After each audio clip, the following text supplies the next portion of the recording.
अस्सलाम वालेकुम, मेरा नाम महक परवेज़ है और मेरा टॉपिक ऑफ प्रेजेंटेशन है drug induce osteoporosis. Introduction. Osteoporosis ऐसा डिजीज़ है जिसमें बोन मास कम हो जाता है और बोन स्ट्रक्चर की डिटोरिएशन हो जाती है, जिसकी वजह से बोन फ्रेगाइल हो जाती है और फ्रैक्चर्स के चांसेस बढ़ जाते हैं, स्पेशली हिप और स्पाइन के। ऑस्टियोपोरोसिस तब होता है जब इम्बैलेंस आता है ओस्टियोब्लास्ट और ओस्टियोक्लास्ट सेल्स में। ऑस्टियोब्लास्ट बोन फॉर्मिंग सेल्स होते हैं और ओस्टियोक्लास्ट वो सेल्स होते हैं जो रिमूव करते हैं ओल्ड बोन को। ड्रग्स जो इंड्यूस करती हैं ऑस्टियोपोरोसिस को वो हैं कॉर्टिकोस्टेरॉइड्स, जिनको मैं फर्दर एक्सप्लेन करूँगी। नंबर 2 एंटी एपिलेप्टिक ड्रग्स जो कि बोन डेंसिटी को कम करते हैं। हेपेरिन, स्पेशली जो यूएफएच अनफ्रैक्शनाइज्ड हेपेरिन है, लॉन्ग टर्म यूज़ पे बोन डिसॉर्प्शन बढ़ा देता है। और अदर मेडिकेशंस जो हैं वो हैं methotrexate, loop diuretic, excess thyroid supplementation, PPI, lithium, cyclosporine. Pathophysiology. Glucocorticoids कैसे ऑस्टियोपोरोसिस कराते हैं? नंबर 1 वो डिक्रीज़ करते हैं बोन फॉर्मेशन को। कैसे? ऑस्टियोब्लास्ट अपोप्टोसिस को इंक्रीज़ करके और ग्रोथ फैक्टर्स जो कि बोन रिजेनरेशन कराते हैं उनको डिक्रीज़ करके। ग्रोथ फैक्टर्स जो इंक्लूड होते हैं वो हैं ऑस्टियोप्रोजेस्टेंस और insulin like growth factor 1। Number 2 वो इंक्रीज़ करते हैं बोन रिजॉर्प्शन को, साथ में वो डिक्रीज़ करते हैं गोनाडोट्रोपिन्स के लेवल को। गोनाडोट्रोपिन्स में जो हार्मोन्स आते हैं वो हैं एलएच, एफएसएच, टेस्टोस्टेरोन और एस्ट्रोजन। नंबर 3 वो कैल्शियम की डेफिशिएंसी कराते हैं बॉडी में, जीआईटी में उसकी एब्जॉर्प्शन कम करके और रीनल एक्सक्रीशन बढ़ाकर। ये फ्लो चार्ट है जो एक्सप्लेन करा है कि ग्लूकोकॉर्टिकॉइड्स कैसे बोन फॉर्मेशन को कम कर रहा है और बोन रिजॉर्प्शन बढ़ा रहा है, जिसकी वजह से ऑस्टियोपोरोसिस इंड्यूस हो रही है। Sign and symptoms. Osteoporosis silent disease है क्योंकि बोन लॉस विदाउट सिम्टम्स होता है। और जो सिम्टम्स आते हैं, नंबर 1 बैक पेन, जो कि वर्टिब्री में फ्रैक्चर या कोलैप्स की वजह से होता है। Number 2 loss of height time के साथ, क्योंकि स्पाइन में फ्रैक्चर्स होते हैं जिसकी वजह से उसकी लेंथ शॉर्टन हो जाती है। नंबर 3 वो पोस्चर चेंजेस कर रहा है, stoop posture. Number 4 risk of fractures बढ़ा रहा है जिसकी वजह से बोन ब्रेकेज ईजीली हो जाती है। सिंपल टेस्ट परफॉर्म करते हैं बीएमडी को मेजर करने के लिए। बीएमडी बोन मिनरल डेंसिटी है जो कि हमें अमाउंट ऑफ बोन बताता है गिवन एरिया में। इसको मेजर करने के लिए जो इंस्ट्रूमेंट यूज़ होता है वो है डीएक्सए, ड्यूअल एनर्जी एक्सरे अब्जॉर्प्शियोमेट्री। ये बेस्ट इसलिए होता है क्योंकि इसकी रेडिएशन एक्सरे से कम होती है। डीएक्सए जो होता है वो हमें टी स्कोर देता है जिसको हम कंपेयर करते हैं हेल्थी इंडिविजुअल के बीएमडी के साथ। अगर टी स्कोर -2.5 या इससे कम हो तो पेशेंट में ऑस्टियोपोरोसिस होती है। फैक्टर्स। एज, ओल्डर पीपल में ग्रेटर रिस्क होता है। जेंडर, वुमेन में ग्रेटर चांसेस होते हैं।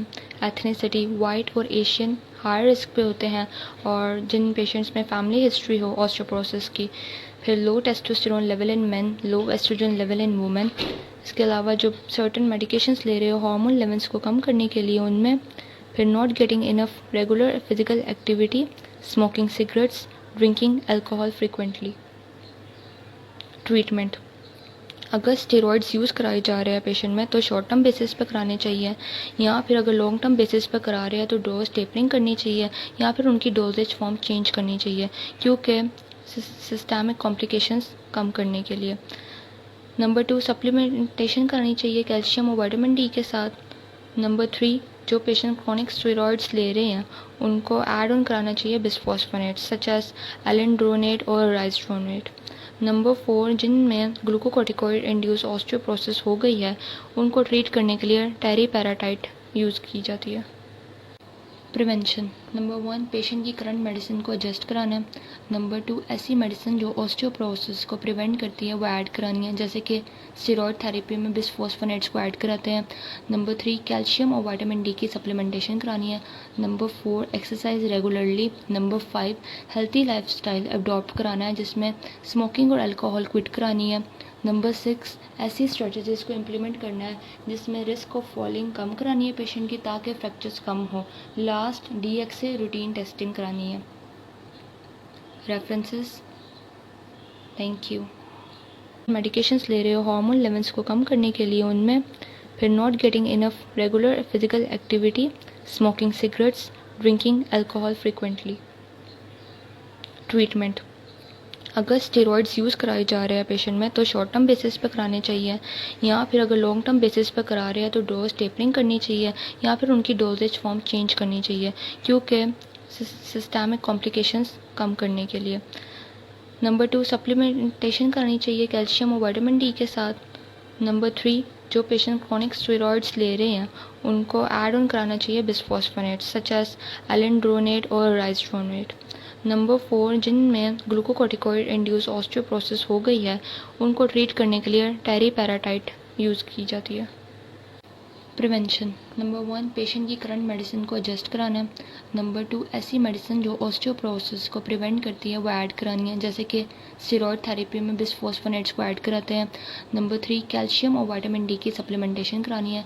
Number 4, exercise regularly. Number 5, healthy lifestyle adopt कराना है जिसमें स्मोकिंग और अल्कोहल क्विट करानी है। नंबर 6, ऐसी स्ट्रेटजीज़ को इम्प्लीमेंट करना है जिसमें रिस्क ऑफ फॉलिंग कम करानी है पेशेंट की ताकि फ्रैक्चर्स कम हो। लास्ट, DXA रूटीन टेस्टिंग करानी है। References. Thank you. Assalamu alaikum. My name is Abdul Mukeet and the topic of my presentation is drug induced hypersensitivity. So, what is hypersensitivity? Hypersensitivity is an undesirable reaction produced by the normal immune system, including allergies and autoimmunity. They are usually an overreaction of the immune system, and these reactions can be damaging, uncomfortable, and even fatal if they lead to anaphylactic shock, but they are occasionally fatal. Hypersensitivity reactions requires a pre-sensitized or immune state of the host. So, there are 4 types of hypersensitivities as you know before: type 1, type 2, type 3 and type 4. Which drugs can cause hypersensitivity? So, drugs which can cause hypersensitivity are sulfonamides, penicillins, cephalosporins. Other medication may include NSAIDs, monoclonal antibodies, and methotrexate. Antigen on first exposure binds to antigen-presenting cells. This complex stimulates the production of interleukin 4 and interleukin 13, which in turn produces beta cells. These beta cells stimulates the production of IgE antibodies, which are attached to mast cells. These mast cells, this complex remains in the blood of the person when that specific person is exposed to that specific antigen. Later on, this antigen directly binds to IgE complex and this complex start releasing interleukins 8 and 9, inflammatory factor and histamine. So now we will talk about penicillin allergy. Basically, all forms, whether natural or semi-synthetic, can cause allergy, but it is more common seen after parenteral than oral administration. The reported history of penicillin allergy is from 1% to 10%. Anaphylaxis is rare, that is 1 to 4 per 10,000 patient, but may be fatal. And it has been estimated that up to 60% of penicillin allergic patients will experience another allergic event if given the drug again. Penicillin produces 2 types of determinants which in turn causes allergy. Some are major determinants and some are minor determinants. The major determinants are associated for some skin reactions, and the minor determinants are associated with anaphylactic shock. So there are some diagnostic tests or lab tests for IgE mediated reaction, which include skin testing, RAS testing, and serum tryptase testing. In skin testing, we apply or introduce allergen into the skin, and if there is a rash, it means that that person is allergic to that specific allergen.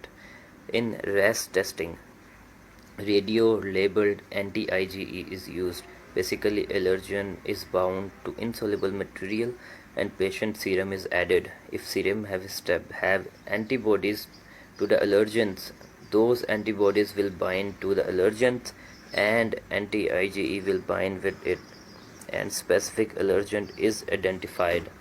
And in serum tryptase, we will check the serum tryptase level. So what about the risk factor? First risk factor is age. Every kind of people are at risk of hypersensitivity. If we talk about gender, women are at greater chances of become hypersensitive. If there is a family history of hypersensitivity, then there are chances that the procedure will be hypersensitive too. Having low immune response in old age, having low immune response in women, taking certain medication causing allergy, not getting enough regular physical activity, and lastly, drinking alcohol frequently because alcohol is an immunosuppressant. So, now we will talk about the therapy and management. The most important and effective measure is to discontinue the offending medication, and alternatives can be used in that. In the majority of patients, symptoms will resolve within 2 weeks if the diagnosis of drug hypersensitivity is correct. Additional therapy for drug hypersensitivity reaction is either supportive or symptomatic. Systemic corticosteroids may speed recovery in severe cases. Topical corticosteroids and oral antihistaminics may improve dermatologic symptoms. The severe drug reactions of Stevens-Johnson syndrome and toxic epidermal necrosis required additional intensive therapy. How can we prevent? By adjusting your current medication. Keep away from things that you are allergic with and choosing a healthy lifestyle. These are the references, and thank you. Have a blessed Ramzan. Khuda Hafiz.